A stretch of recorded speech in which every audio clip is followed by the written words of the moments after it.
Reservations connects with A Course in Miracles through themes of control, grief, vulnerability, relationship, identity, and the gradual softening of the defended self. Kate, played by Catherine Zeta-Jones, begins the film living almost entirely through control and precision. Her kitchen is orderly, disciplined, exacting. Cooking is not merely her profession, it's her psychological structure. That's very ACM. The ego often creates identity through mastery and competence. If I can control my environment well enough, I can remain safe. Kate's life is carefully contained. High standards, emotional restraint, predictable routines, professional authority. But underneath the control is isolation. ACIM repeatedly points toward this paradox. The defenses built to protect the self often prevent joining and aliveness. Then grief enters abruptly through the death of her sister and the arrival of her niece, Zoe. Loss disrupts Kate's identity system. That's important spiritually. The ego depends heavily on continuity and predictability. Sudden life changes often expose how fragile the constructed self actually is. Kate knows how to run a kitchen. She does not know how to metabolize grief relationally.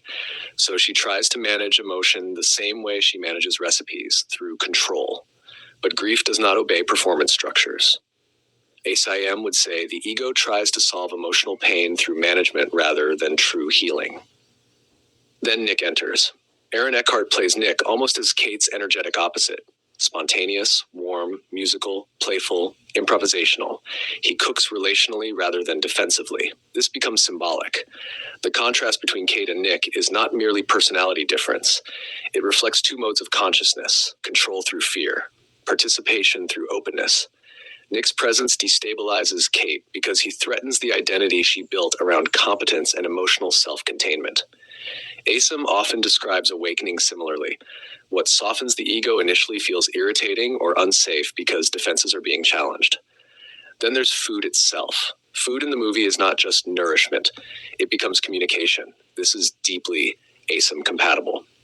The Course reframes the body and world not as ultimate reality, but as communication devices. Forms themselves are neutral. Purpose gives them meaning. Cooking can become performance, control, seduction, validation, or extension, care, joining, love.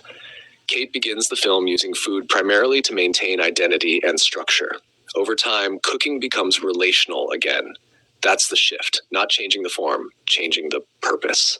Zoe's grief is another major ACIM thread. She withdraws emotionally after losing her mother.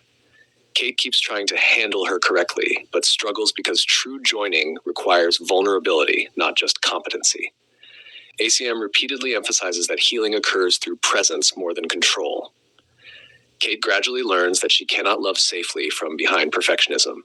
She has to risk tenderness. That's frightening for the ego because vulnerability feels like loss of control. There's also an ACIM theme around the special relationship versus holy relationship. At first, Kate and Nick partially relate through projection. She sees him as disruptive, he sees her as rigid, but slowly they begin actually seeing one another beneath the surface roles. That movement resembles the transformation ACM describes, from using relationships to reinforce identity toward relationships becoming spaces of awakening and healing. And importantly, neither character completes the other. That's a key distinction. The ego romanticizes relationships as rescue. You fill what's missing in me. But No Reservations works better because both characters are softened into fuller humanity through relationship, not rescued from incompleteness. Then there's the recurring issue of appetite. Kate barely eats at first, despite being a chef. Symbolically, that's powerful. She creates nourishment for others while remaining emotionally undernourished herself. ACIM might frame this as the split between performance and receiving. The ego is often more comfortable functioning than receiving love directly. Receiving requires openness. Defenses interfere. By the end of the film, Kate becomes more available to grief, to connection, to uncertainty, to joy. Not because life becomes perfectly controlled again, but because she loosens the identity organized around control. And perhaps the deepest ACIM resonance in No Reservations is this. Kate initially believes peace comes from keeping everything perfectly managed, but healing begins when life interrupts the recipe, and she discovers love was never hiding inside perfection in the first place.